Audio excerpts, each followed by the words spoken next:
QSO Today, episode 388, Corey Ruth KD3CR. My thanks to Icom America for sponsoring the QSO Today podcast.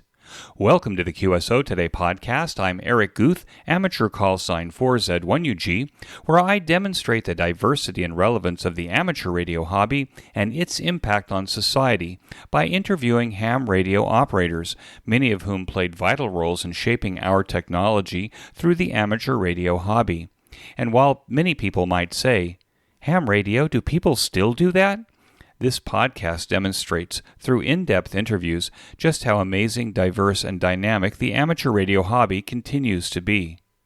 Tickets are on sale now for the QSO Today Virtual Ham Expo, returning on March 12, 2022. We have a very nice lineup of presentations and speakers.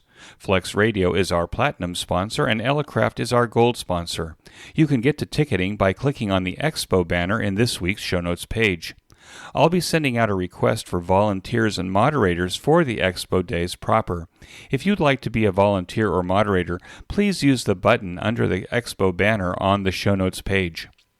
Corey Ruth, KD3CR, was a speaker in last August's QSO Today Virtual Ham Expo with a presentation titled HF in an HOA, the BBTD Attic Antenna.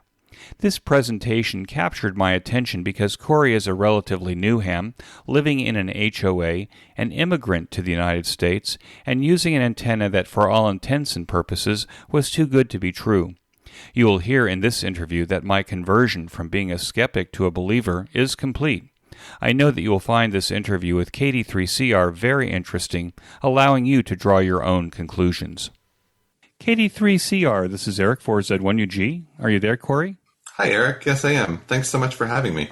Corey, thanks for joining me on the QSO Today podcast. I realize that you're a relatively new ham, but we're going to start at the beginning of your story. When and how did that story start for you? Sure. Yeah. So I actually grew up in Canada, small town about 3 hours northwest of Toronto. And my father, at the time when I was growing up, was had a business installing and servicing TV antennas, and as a result of that, often had ham radio clients who wanted the towers for their ham antennas, and I would often go along with him and thought it was really neat at the time that these people could talk to folks around the world with just antenna sitting in their backyard. And I guess that sort of planted the seed for me, but I didn't get into ham radio formally until many years later. What was the name of the town that you grew up in? I grew up in a town called Wyerton. It's about 3,000 people, famous for having a prognosticating groundhog, Wyerton Willie, our albino rival to Punxsutawney Phil, for anyone who knows about that for Groundhog Day. If you've seen the movie Groundhog Day with Bill Murray from the 90s, he's a weather forecaster that was sent to Punxsutawney to report on the situation and ended up getting caught in a time loop, essentially, where he was reliving that same Groundhog Day, February 2nd, over and over. Yeah. And he's actually a real groundhog there. Punxsutawney has a Groundhog Day festival every year, and Wyerton, although we started hours later, we like to think that we're a little different because our groundhog is albino. So kind of sets us apart a little bit. But anything to draw in a little bit of fame and recognition, I suppose. Wyerton Willie, when he comes out of his hole, that's the first day of spring? The idea is if he sees his shadow, that there will be 6 more weeks of winter, and if he doesn't, that it'll be in early spring. Can't speak to the success rate of those predictions, but that's the concept at least. And how does he indicate that he's seen his shadow? Does he wave a hand or? There'll be a handler, which is normally the mayor of the town. They'll bring him out of his ceremonial hole in the ground to his den, and if it's sunny and you can see shadows quite well, then he'll be having seen his shadow. And if it's overcast, can't see anything, then they'll say, okay, early spring's coming. Wyerton probably also had its annual parades as well? Oh, of course, yeah. One of those being the Wyerton Willie Parade every Groundhog Day. Okay, so your father was in the television antenna business, and you just said that he also installed towers. Were you a tower climber, or did he make you a tower climber? No, he never had me up on the towers. I would usually observe from the ground kind of thing. I was a bit too young for that, but he certainly did lots of tower climbing until his knees kind of gave out later in life and moved to a different business. You're now maybe in your 30s? I am, yeah, 35. And you just recently, within the last number of years, immigrated to America. I did, yeah. I fell in love and married an American. My wife, Kelly, was living in the U.S. when we first met. She moved to Canada to be near me and to go to graduate school. Then we got married and moved initially to New Mexico, where we were for about a year and a half, and then moved from there to Maryland. So I've been in the U.S. Going on 6 years now, and have just got my citizenship last year. So I've been an American citizen for about a year now.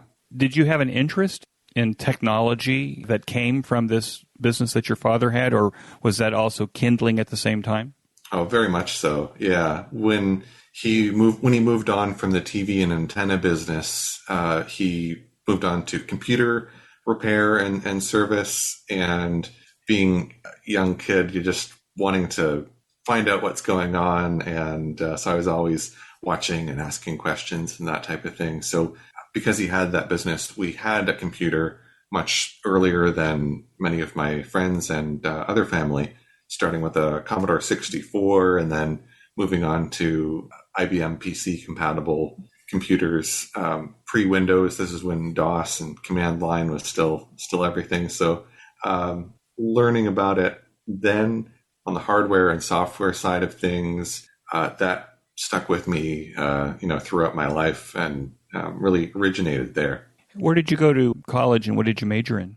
So I'd actually been thinking about something with technology and ended up doing something entirely different. I went to the University of Waterloo, where computers and engineering is really what it's known for, but I majored in history with kind of the peripheral courses that were optional. I took some of those in computers and technology, programming in Java and that type of thing, but my major was history. I graduated from that thinking I would get into teaching, only to graduate during a downswing when there was a huge surplus of teachers.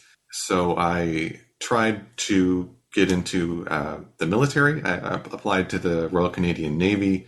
Unfortunately, was turned down initially for medical reasons, and then that was overturned, but I was going to have to wait another year, and I thought I just couldn't wait any longer. So I went back to school to a community college, moved from Waterloo to Toronto for that, went to Centennial College for public relations and corporate communications, which is a 1-year postgrad certificate program.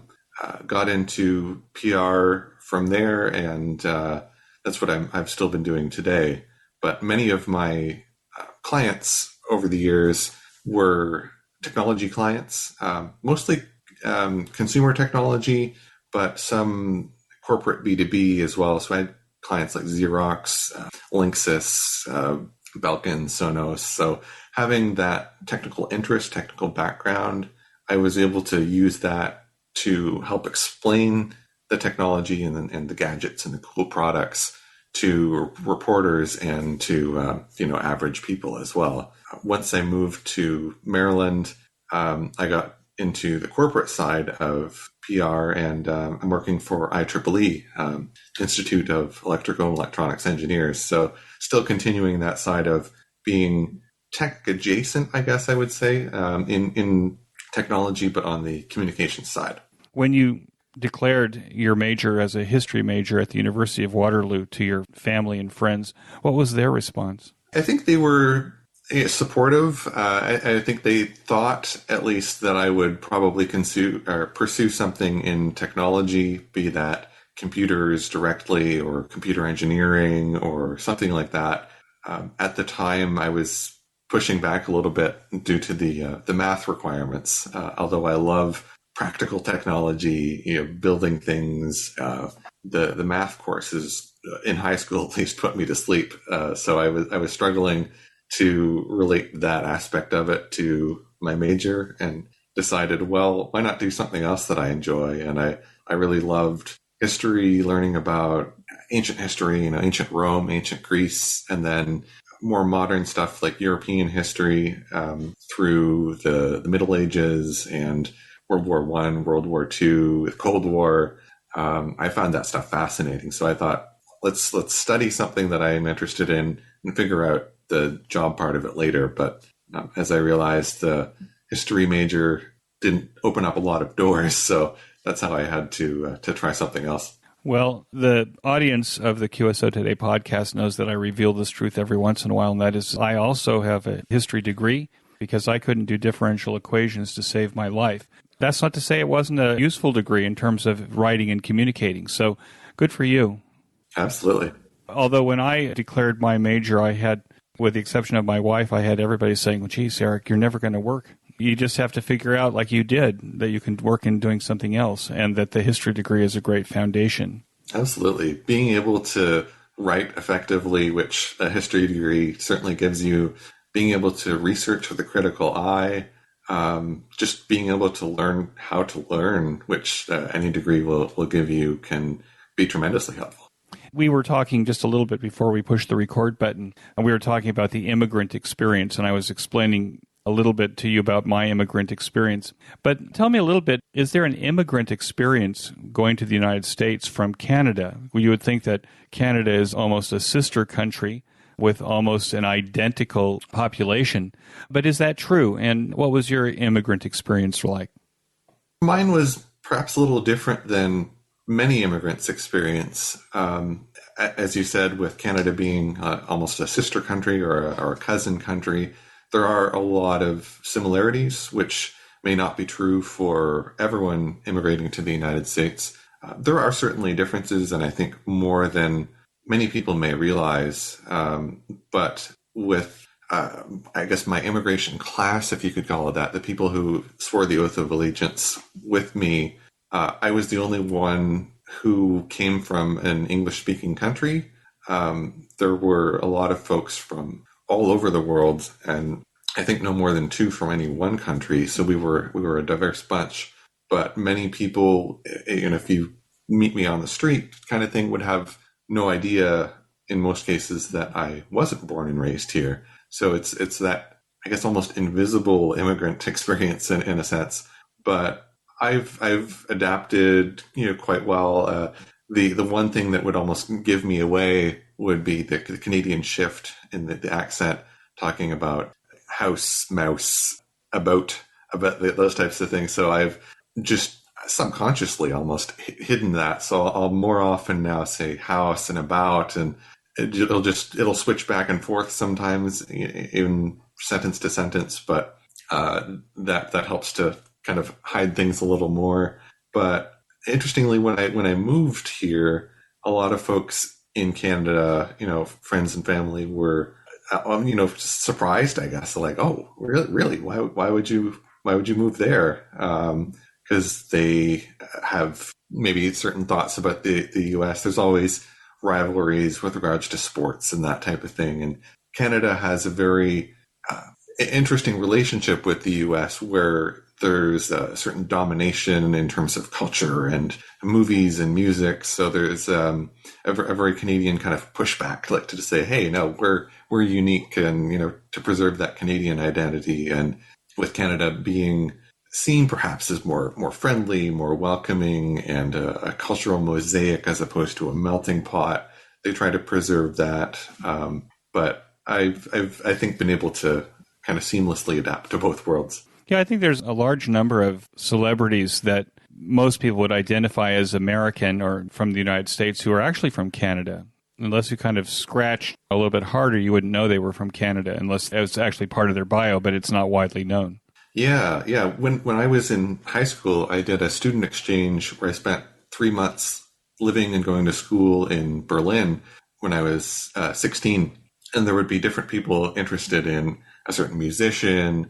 And I would, being the proud Canadian that I was, said like, "Oh yeah, they're from Canada," and that was usually met with surprise. They just assumed, "Oh, this English-speaking person that they were probably American," and so that was an interesting sort of perspective to bring to things. Gordon Lightfoot, right? Celine Dion. If we're thinking singers, I think we're Canadian. I think that any of us that grew up in America, I think this is probably still true.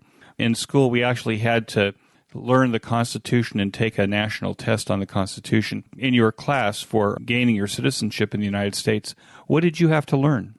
There was a mix of civics and history that was on there. They have a pool, kind of like with the ham radio exams, a pool of many more questions, and then they actually ask a short selection of it. So I think there may have been somewhere in the neighborhood of 150 questions that they could ask, and then you get asked 10, and I think you have to get 7 or 8 out of those 10 correct. So there were things relating to the founding fathers and the Constitution and America in the wars, like who was the president during World War I or World War II.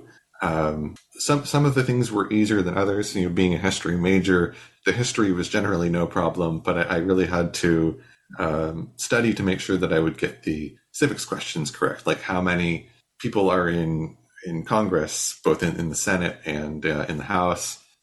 What was a given constitutional amendment about, things like that, that I wouldn't have necessarily known or been exposed to prior to moving to the U.S. that I would have to know to pass the test. Was there something about that you discovered that you thought was interesting that you hadn't known before about the United States coming from Canada that you discovered in this learning? I think the attention paid to the Constitution was one. There certainly seems to be a reverence, if you will, towards the Constitution here that is largely absent in Canada. We didn't even really learn about the Canadian Constitution that much in Canada, aside from when it was, liberated, if you will, from Britain. Canada being a British colony for a later period of time than the United States, we didn't have control of our own foreign affairs until after World War I, and we're still governed by what was called the British North America Act until much later. There was the government of Brian Mulroney in 1982 that essentially, I guess, went to Britain and said, like, we want our constitution to be in Canada, and convened a constitutional convention. And there was some controversy that they were supposed to have agreement with all the provinces akin to the states in the United States, and Quebec was dragging their feet a little bit. So they made a deal at night, supposedly, without the sign off of Quebec, and that's still been somewhat controversial to this day. Whereas, in the U.S., everybody knows the Constitution and Bill of Rights and the various amendments, and there's just not that same attention paid to it in Canada. And now this message from Icom America. Now is the time to spice up your ham shack with Icom's new ID52A handheld portable radio. Now shipping. This radio is perfect for staying in or venturing out and working your favorite VHF and UHF bands this winter season. Did I say that the Icom ID52A is now shipping? Icom's newest handheld radio is a VHF-UHF dual bander with D-Star and FM dual mode functions.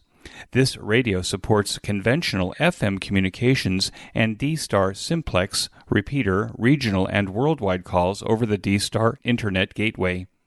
The Icom ID52A is the first handheld amateur radio with a full-color 2.3-inch waterfall display and the ability to send photos over D-Star with a connected Android device.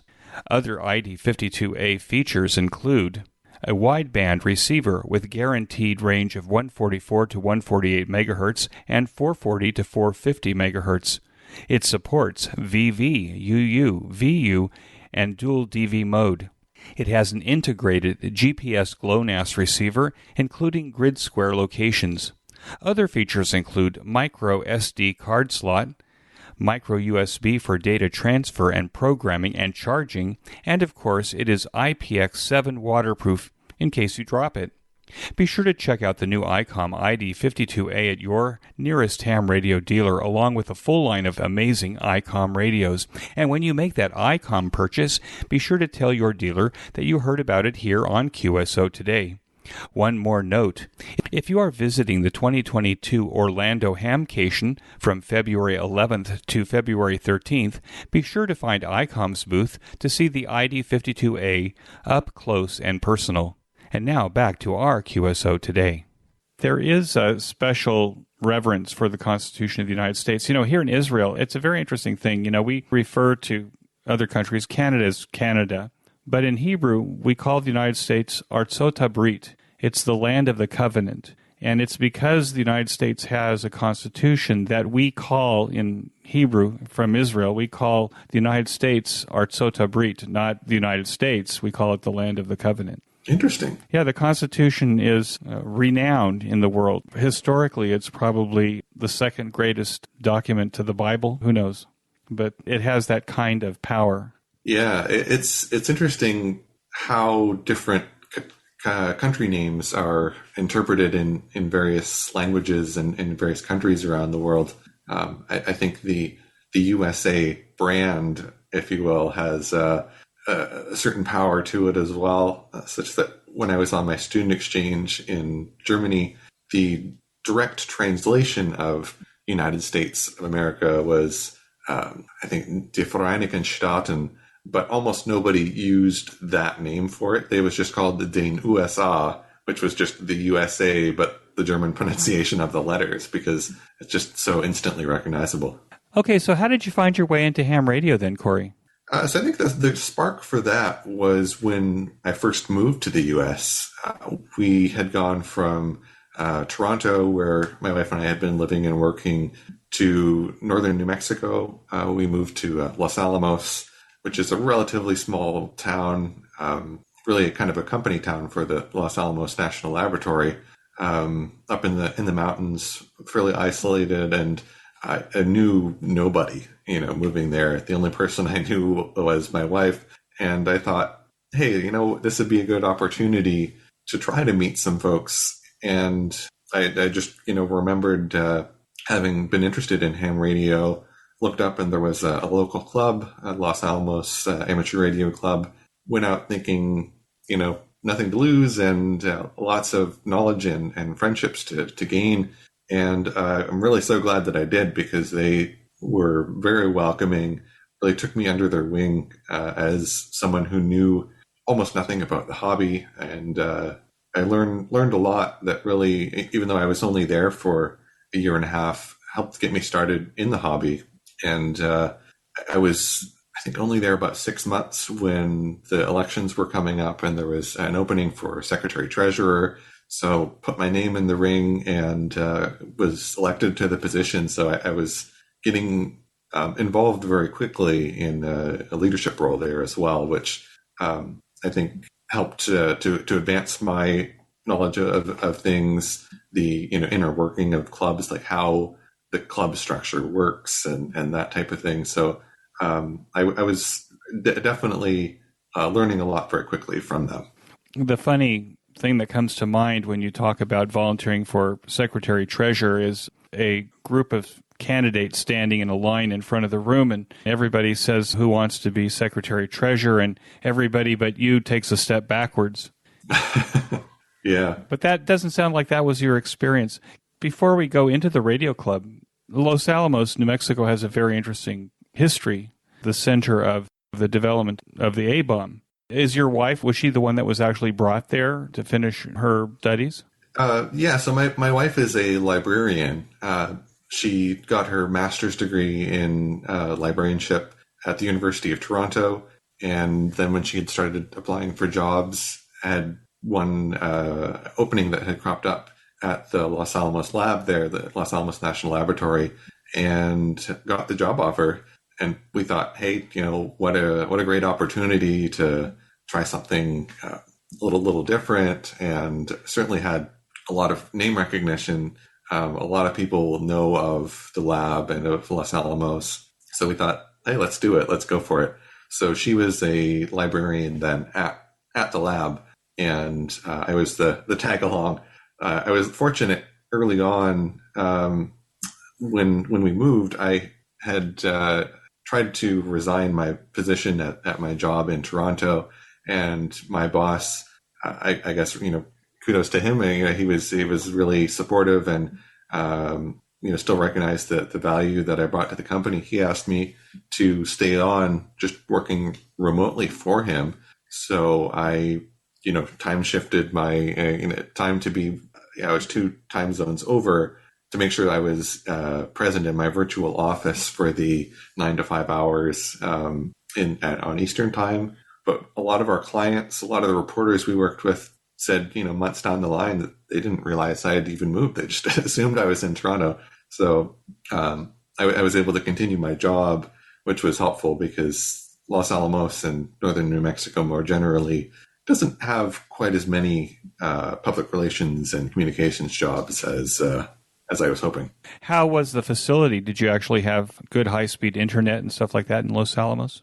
Yeah, luckily, although there weren't very many options, we didn't have a lot of suppliers to choose from. The one that we did have through Comcast Xfinity was very fast, very reliable, so I had no issues there at all. That's the great thing about the era that we live in now, that you can practically live anywhere on the planet and be able to work. I think Los Alamos is a beautiful area. What did you think of New Mexico in general? I really enjoyed it. I think the scenery, being up in the mountains was just gorgeous. It looked like a postcard everywhere you looked. And I grew up in a small town, had that sort of small town appreciation for things. I moved from Wyerton, as I said, which is like 3,000 people, to Waterloo, which is a fairly small city. I think at the time was about 150,000 people.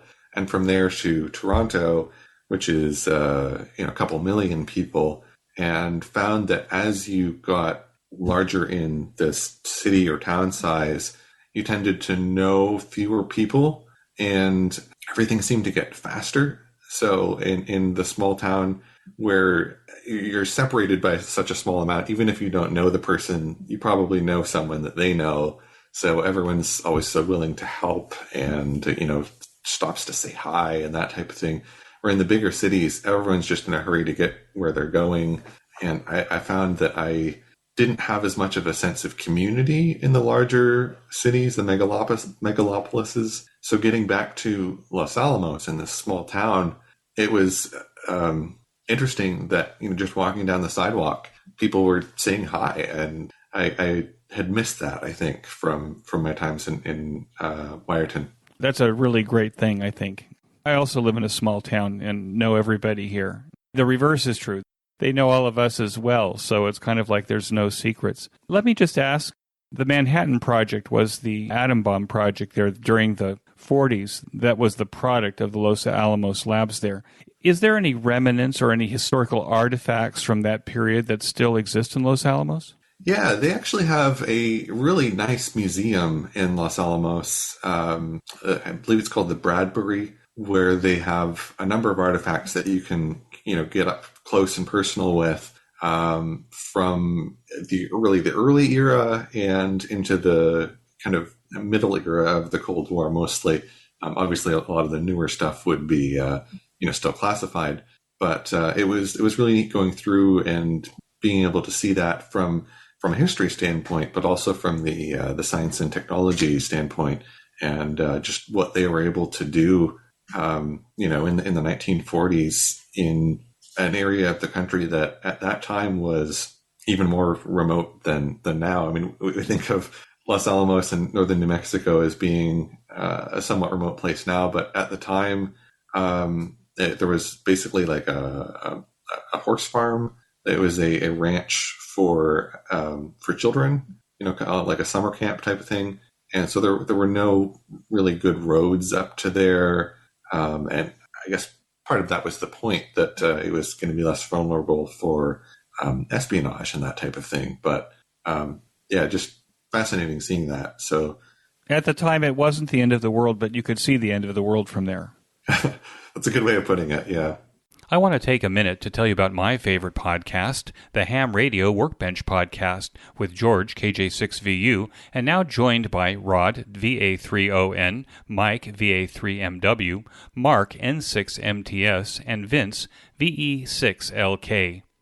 Every 2 weeks, George and company offer up a status report on the many amateur radio projects on their workbenches and explore projects on their guests' workbenches.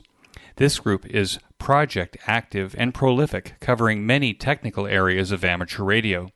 So the next time you want a deep dive into ham radio electronic project building, or to learn about technology, tools, test equipment, construction techniques, and the rest, listen to the Ham Radio Workbench podcast, available on every podcast player and channel. Use the link in this week's show notes page to get to the Ham Radio Workbench podcast directly. And now back to my QSO.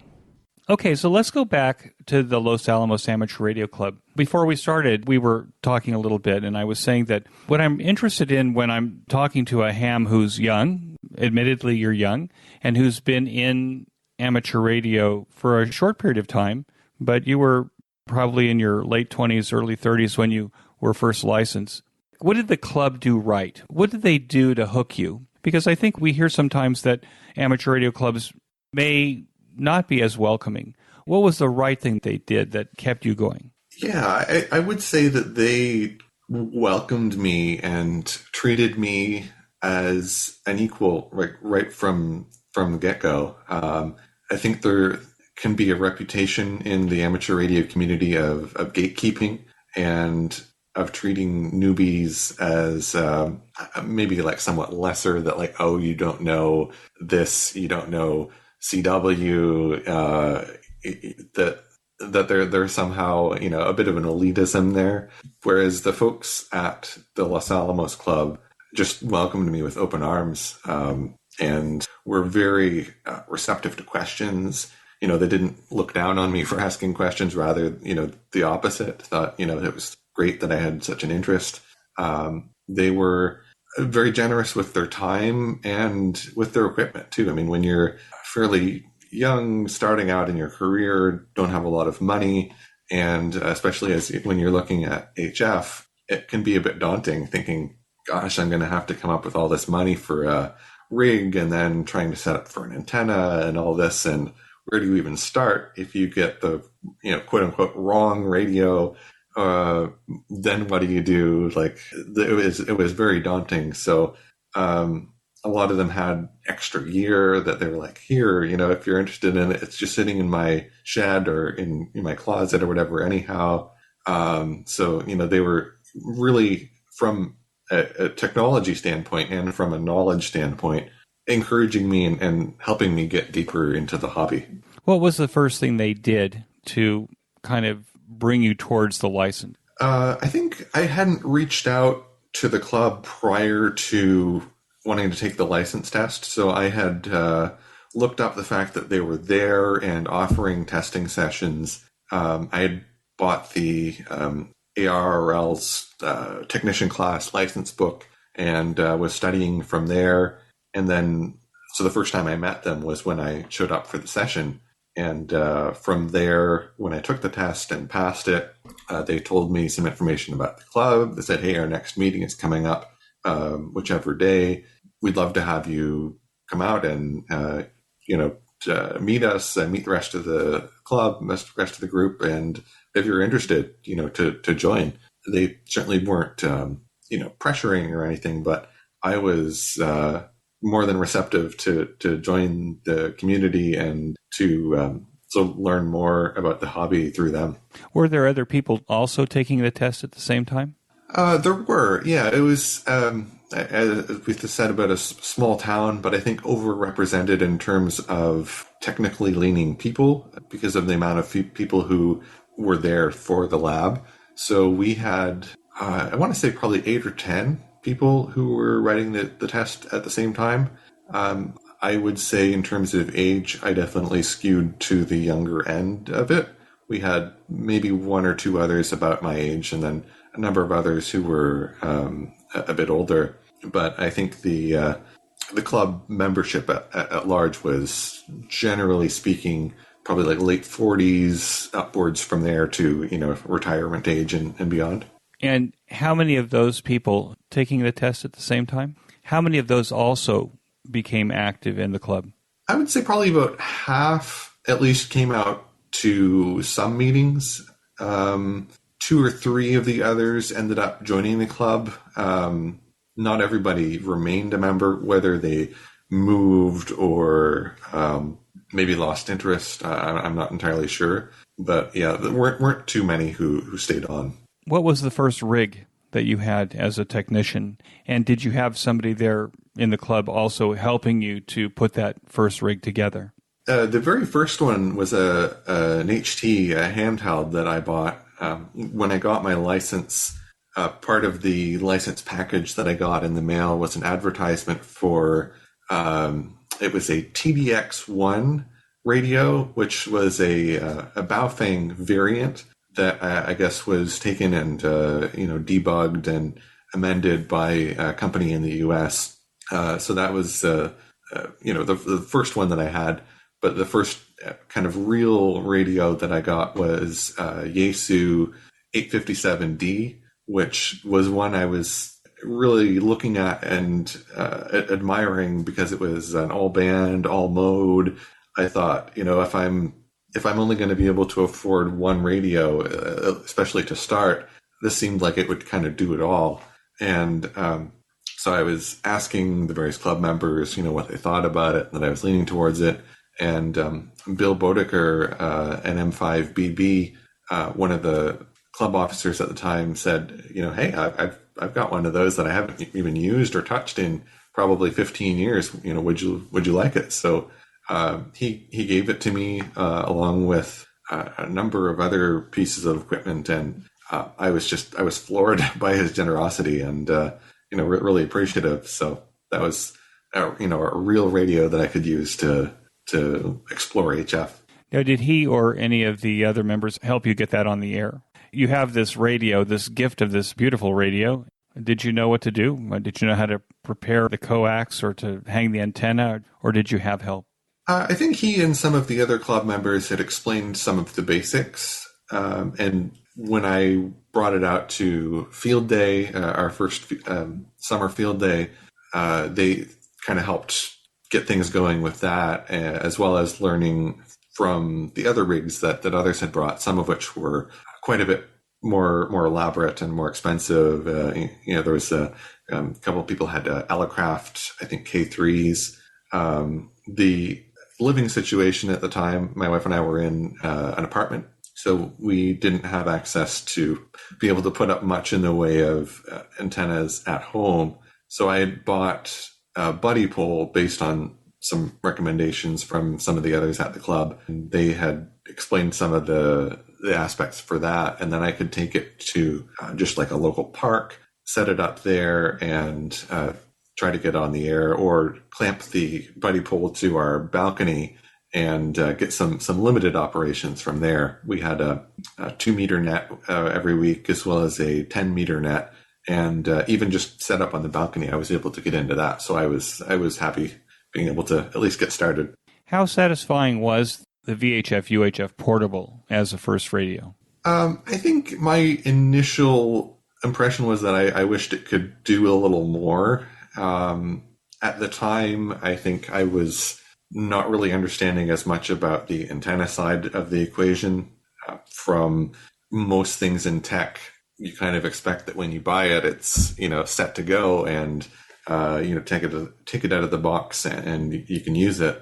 But I learned certainly later on just how important the antenna is, and based on again some recommendations from talking with the club, I built just a basic quarter wave ground plane antenna for 2 meters as the first home built one that I built, and plugging that into the handheld, I was able to reach the repeaters a lot better, and really started me down the path of like how much you can do with ham radio, and that it's not, you buy this and that's it. Like there's the versatility and then the combinations. A lot of radios are almost like Legos, right? They're you can take the parts from this and add it to that, and it's really like lifelong learning. You're never done.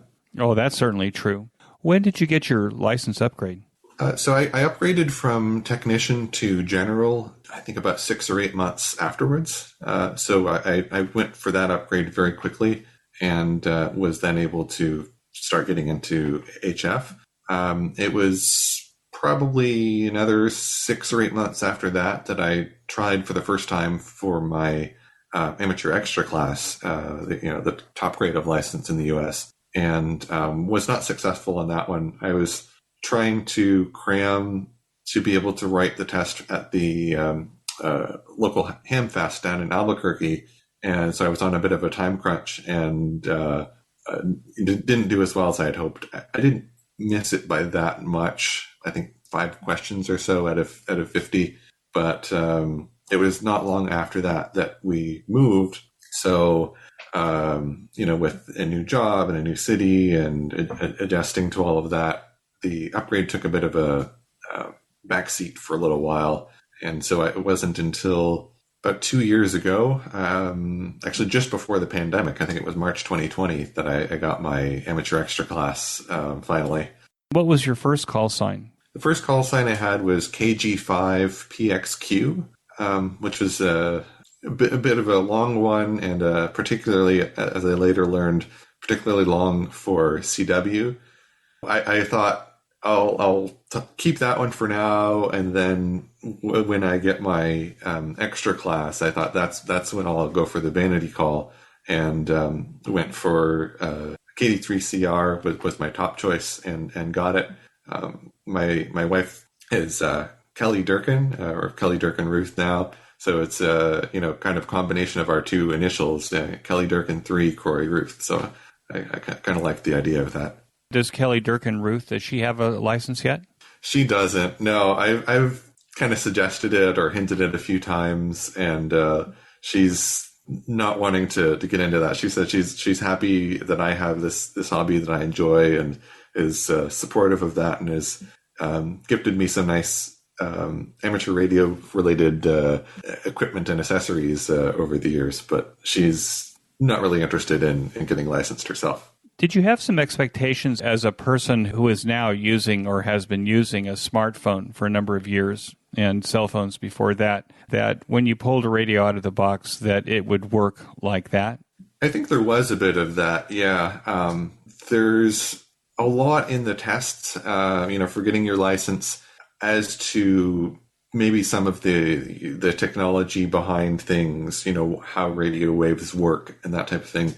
But there's not really a lot of attention paid to, or maybe not enough to the practical side of things, like how to build antennas, the importance of antennas, not just how they work, but why you need certain types of antennas, and what situations they're good for, the difference between vertical and horizontal polarization, and why you might want one type of antenna for certain types of operations. So being somewhat blind to those aspects of it, when I first became licensed, I thought, okay, great, I've got this radio. It already comes with an antenna. That's all I'll need. Like, what else could I possibly want? But you quickly learn the limitations and compromises of a rubber duck antenna. Is that disappointing, or did you kind of anticipate that there was more to learn? I certainly had an idea that there would be a lot to learn about the hobby, and that I was just dipping my toe in initially. I wouldn't say I was disappointed. I was glad that I was having my eyes opened, that I could figure out that, it wasn't working well because of this. Like, even something as simple as programming the offset for a repeater and the CTCSS codes and that type of thing. Early on, there were some people on the repeater that my light on the radio would light up saying that it was receiving some kind of signal, but I couldn't hear them and couldn't understand why, until I realized that it was just an issue with the CTCSS codes, that again, you don't necessarily learn from the tests, and it may not be something that people would think to tell you when you're, teaching a new ham, because they've been doing it for so long. But then when you talk about the issue, they're like, oh yeah, that's happening because of this. And then, you're building that base of knowledge that when you are teaching or talking to a newer ham down the line, as you mentioned, I haven't been licensed that long, but still certainly longer than some people who have just gotten their license. So to be able to pass along that knowledge that I've learned,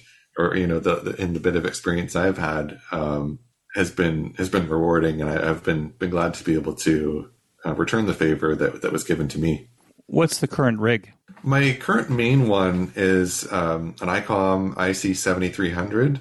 It's been really, really good so far. I've loved the pan adapter, being able to see the signals, and as you're tuning around, especially for contests, saves a lot of time.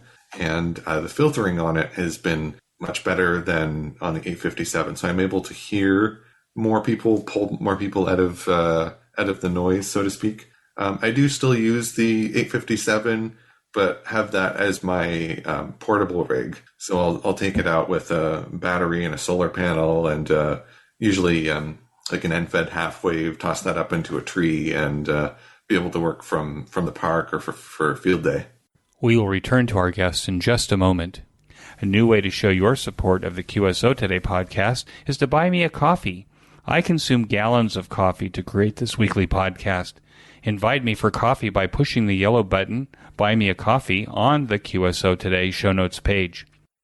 And now back to our QSO Today. You gave a presentation in the last QSO Today Virtual Ham Expo, HF in an HOA, the BBTD Attic Antenna.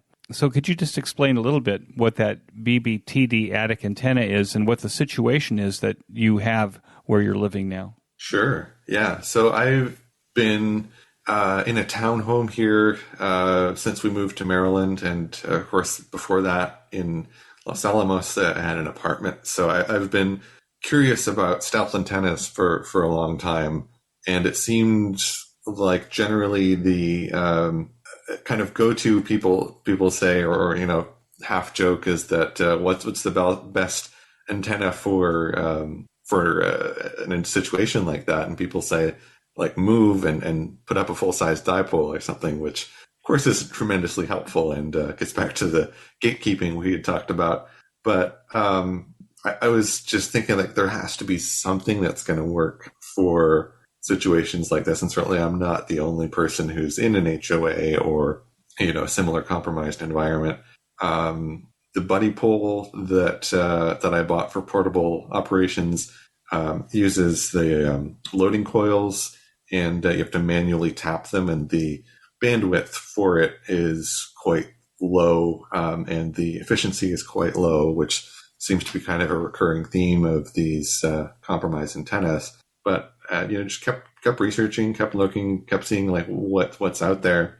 Finally, I stumbled across this one, and it's got a few different configurations. The I guess maybe initial one that the creator came up with for this was having it set up as almost like a bow tie shape outdoors, and there's the attic configuration. And I thought, hey, this seems like it could work. The costs were relatively low. All the parts combined, it was maybe a little bit over $100. I thought worst case scenario, if it doesn't work, I'm really not out that much. So I gave it a shot, and I was able to put up about 125 feet of wire without doing any zigzagging or anything up in the attic. And it is a traveling wave antenna, so it's terminated at one end, and the resistor at the terminated end absorbs some of the reflected power. So it's actually extremely broadband, although not tremendously efficient. But for that reason, you don't need a tuner, which lowers your costs and barrier to entry even more. And since I installed that, since I built it, in less than a year, I've made something like 750 or 800 contacts. It has gotten me out to other continents. I mean, I've made QSOs to Europe, to South America, I think one to Africa so far, and not just FT8 either. I mean, I've made some CW and SSB contacts out there, so I'm thrilled, given my situation, thrilled that it's worked as well as it has, and so I was again really happy to pass along that knowledge of it, because nobody that I talked to at my current club or on the amateur radio group on Reddit or anywhere else seemed to have heard of this antenna. And I thought, if it works for me, surely there are a lot of other folks in a similar situation that it might work for them. And, so why not get the word out? I think there's a side of us, especially those of us that have been in ham radio for a long time, that would look at an antenna design like that and say, well, that's a radiating dummy load. On the one hand, when I saw your presentation, that's kind of what I thought when I saw the design. On the other hand, you're getting out and you're on the air. Sometimes that's really all it takes, is just to get that wire in the air, even if it's in your attic, to be able to have a satisfying amateur radio experience. And it sounds to me like that you're actually having that. Yeah, very much so. I think, or I suspect that that's maybe one of the barriers that prevents new technicians from moving up, that they think, once they get to general, they can't put up an HF antenna anyway because they're in an apartment or a condo or a townhome. So why bother? Or, when they ask about what type of antenna they could use for that, that they get pushback and think like, oh, it's a hopeless cause. Let's not worry about it. But for me, that entry into actually being able to operate HF anytime really spurred, I would say, the next level of interest in the hobby for me. When you're just checking into a local VHF, UHF net every week, there's only so much you can do. And I can see how some people might lose interest with that. But getting into HF, being able to actually talk to people around the world with 100 watts and a wire, getting into contesting, even with as you put it, the radiating dummy load, I've, been active in contests for the first time in my short ham radio career. And, so it's been really, really fun and really interesting for me. And, now, I start to think, well, if I can put this up, could I put up some kind of a shortened wire beam in my attic? Could I put up a fan vertical along the side of the house that maybe the HOA inspectors wouldn't find or wouldn't care about? So it gets you in the door to this next level of the hobby. And from there, I mean, you're just craving the next big thing. You're looking for what else you can do. And I think that door remains closed for a lot of people, and it's not necessary because they can do things. Well, I think that's very well said. Let me ask you, what's your favorite operating mode? Gosh, I really enjoy sideband, just for the ability to actually talk, voice to voice with another ham. I don't think any of the other modes can quite replace that. But CW I've really enjoyed because it's another new thing. I've started learning on my own, trying to learn with an app on my phone and making marginal progress. So I signed up for a CW Academy group, actually based on one of the other presentations from the QSO Today Hamfest. And that's really helped spark a greater learning in that. So I've gotten to the point where I can have some conversations in CW, and having the ability then to take part, even in a small way, in those CW contests, which would otherwise be closed off to me, has been a lot of fun. I think there's a place for FT8. I like the ability to study propagation with that, to see where my signal is getting out and to make QSOs that I probably wouldn't have been able to otherwise. But I would say the thrill for that dissipates quicker because you're not really having a conversation in any meaningful way. You're just exchanging the bare minimum for the QSO. There's a place for that as well. Well, it seems to me one of the interesting things about your antenna situation. I mean, it's going to be fixed for a while, and certainly you could do themes and variations on attic antennas. But I think as sunspot cycle mode 25 starts to rise and propagation starts to improve, it'll be interesting to see, if you're using the digital modes, how the sunspot cycle improves on your base antenna. I think that might be a very interesting activity. You say you're doing some contests. Have you received any certificates for working contests or working DX? Very close to worked all states. The last two that I need are Utah and Hawaii, which I'm hopeful to be able to get this year. I know the Hawaii state QSO party comes up, I think, late spring, so I'm hopeful to finish that one off. I'm making progress on DXCC. I think I'm up to about 40 different entities there, and the various DX contests and worldwide contests have certainly helped with that in getting new entities. The one that I've got a certificate for was for 13 Colonies special event contest, where you're trying to work the special event stations representing the 13 original U.S. colonies. So I did get a certificate for that, which was a lot of fun.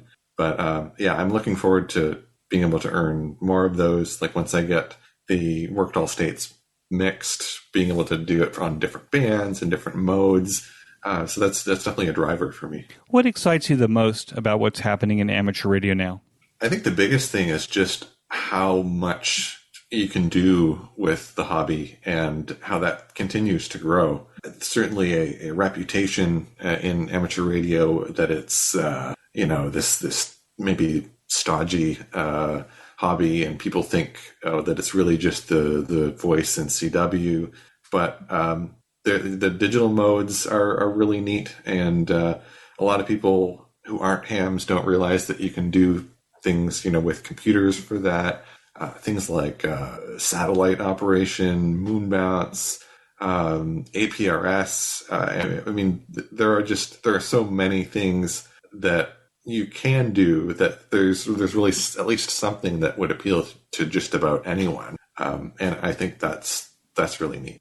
I noticed when you did your presentation last August at the QSO Today Virtual Ham Expo that you had a very special chair sitting behind you in the scene, and anybody that is a fan would have noticed it. Could you tell us what that chair is? Certainly, yeah. So I got a inflatable Captain Kirk Star Trek chair from a company that no longer exists, unfortunately, but it was ThinkGeek. They had thinkgeek.com, and they had made actually a kid's version of this. And there was so much response from all the adults who wanted one that would fit them that they created a full-sized adult version of it. And it's comfortable-ish when you're up against a wall. I don't sit in it that often, but having it as a conversation piece, it's certainly instantly recognizable. It was instantly recognizable in the background when you made your presentation. I'll have a link to Corey's presentation in the show notes page.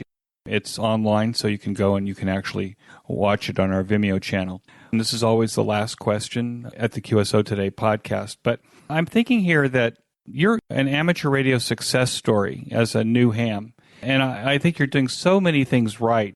You're exploring the hobby. You're trying new things. You're not letting your HOA put you in a funk. What advice would you give to people who are exploring the hobby for the first time? What can they do to be as successful as you are at this point? I would definitely recommend for folks to get involved with their local ham clubs. I don't know where I would be today in the hobby without having done that myself. And further to that, to don't be discouraged if the first one doesn't work out. When I was in Los Alamos, I lucked out with a great club there. But when I first moved to Maryland, the first club that I went out to here, I didn't have at all the same experience. It was quite unwelcoming. it was a bit bigger club, but when I was there, I felt like I was just, in the background. I was trying to introduce myself and get acquainted with people, like I did at the other club. And it was telling for me that even 4 or 5 months in, people that I had met and talked to at each earlier meeting would ask me the same questions and have the same responses because they'd forgotten that they'd ever spoken with me at all. So that was definitely discouraging. And I can see how if that was someone's first experience with a club, they might just say clubs aren't for me and leave it. But I went to a club in the next county over, the Queen Anne's Amateur Radio Club in the Eastern Shore of Maryland, and thought, if those other guys weren't for me, maybe these ones are. And I had a lot more of the welcoming experience like I did in Los Alamos, and became a club officer there as well, as a secretary, and then last year actually elected president of the club. So there's something to be said for clubs. Good for you. Yeah, thank you. Just the amount of knowledge that those people can give you, and that it's a sharing and learning experience for everyone. As talked about before, that it's lifelong learning. So there have been things that I've been able to learn from other areas that I've been able to then take and teach the members of the club there. So it's been a lot of learning both ways, and I would really recommend that folks give that a try. What is Queen Anne Amateur Radio Club doing that the other club didn't do? In terms of, are they more aggressive about newcomers coming in the door? I wouldn't say they're necessarily aggressive. They're a smaller club again, and just more welcoming. That you're opened, into their club as soon as you walk in the door. I think at the first club I tried in Maryland, I felt like I was just a number, an additional checkbox on their membership roster, maybe. Whereas the others, Queen Anne's and Los Alamos, and the contesting club that I joined as an additional one, the PVRC, Potomac Valley Radio Club. It feels more like a family almost. I mean, you've got people who are genuinely interested in you and genuinely interested in your success as a ham, and that really cannot be understated. I think the single biggest thing that clubs can do is to be welcoming, regardless of a person's situation, their age, living situation, gender, any of that. Like, welcome them. Like, don't think that there are stupid questions or anything like that, because that being unwelcoming is going to turn people away, and I think make people less likely to pursue the hobby. And they're not going to tell their friends about the hobby either. Like, if they have others who maybe are thinking about getting into ham radio, they're going to be like, no, don't bother. Hams are a bunch of jerks or something. So, welcomeness breeds welcomeness, and we need all the people in the hobby that we could get. Corey, I want to thank you so much for joining me on the QSO Today podcast. This is really fun and interesting for me, and I hope that the listeners who are involved in clubs or are leading clubs or are trying to figure out how to get new hams like you into ham radio, that they'll listen very closely to this interview and learn a lot. And I certainly have. Thank you so much. Thank you, Eric. I really appreciate it. That concludes this episode of QSO Today. I hope that you enjoyed this QSO with Corey. Please be sure to check out the show notes that include links and information about the topics that we discussed. Go to www.qsotoday.com and put in KD3CR in the search box at the top of the page. Be sure to click on the Expo menu item at the top of the page and in the show notes pages for the upcoming QSO Today Virtual Ham Expo. My thanks to Icom America for its support of the QSO Today podcast. Please show your support of Icom America by clicking on their banner in the show notes pages. You may notice that some of the episodes are transcribed into written text. If you'd like to sponsor this or any other episode into written text, please contact me. Support the QSO Today podcast by first joining the QSO Today email list by pressing the subscribe buttons on the show notes pages. I will not spam you or share your email address with anyone. Become a listener sponsor monthly or annually by clicking on the sponsor buttons on the show notes pages, or use my Amazon link before shopping at Amazon. Amazon gives me a small commission on your purchases while at the same time protecting your privacy. I'm grateful for any way that you show appreciation and support. It makes a big difference as I head towards episode 400. QSO Today is now available in the iHeart Radio, Spotify, YouTube, and a bunch of other online audio services, including the iTunes Store. Look on the right side of the show notes pages for a listing of these services. You can use the Amazon Echo and say, "Alicia, play the QSO Today podcast from TuneIn." My thanks to Ben Bresky, who edits every single show and allows both this host and my guest to sound brilliant. Thanks, Ben. Until next time, this is Eric, 4Z1UG, 73. The QSO Today podcast is a product of KEG Media Inc., who is solely responsible for its content.